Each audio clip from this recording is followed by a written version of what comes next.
want to teach this horse to stand square and to develop some patience.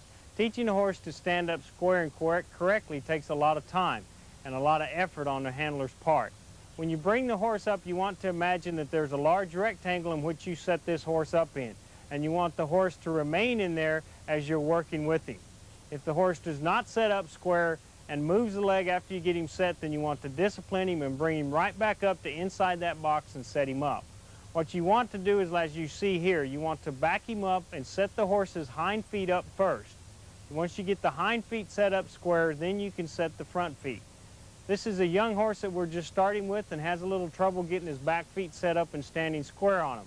Once you get him square, it's perfectly acceptable at home and the training area to go back and make sure he's putting all pressure on all four legs and that he's setting up square.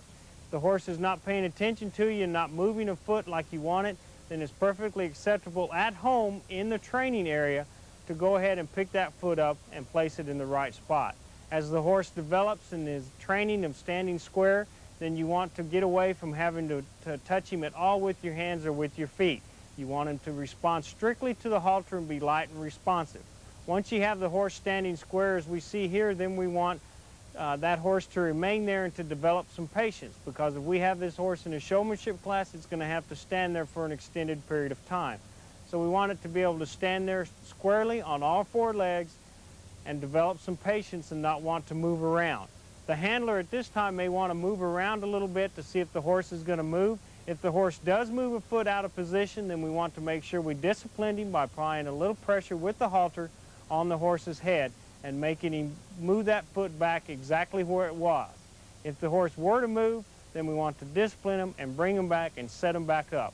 It takes a lot of time and effort and a lot of devotion to develop a good halter or good showmanship horse, and it takes a lot of practice on a daily basis to get this horse to stand up square and quiet. Here you can see the horse has been standing for a little bit of time and then begin to rest the hind leg.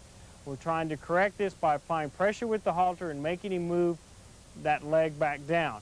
As a handler, you need to make sure you remain observant at all times as to what the horse is doing by making him stand back up square, as you see this handler doing here, as the horse begins to apply pressure and stand up squarely on all four legs.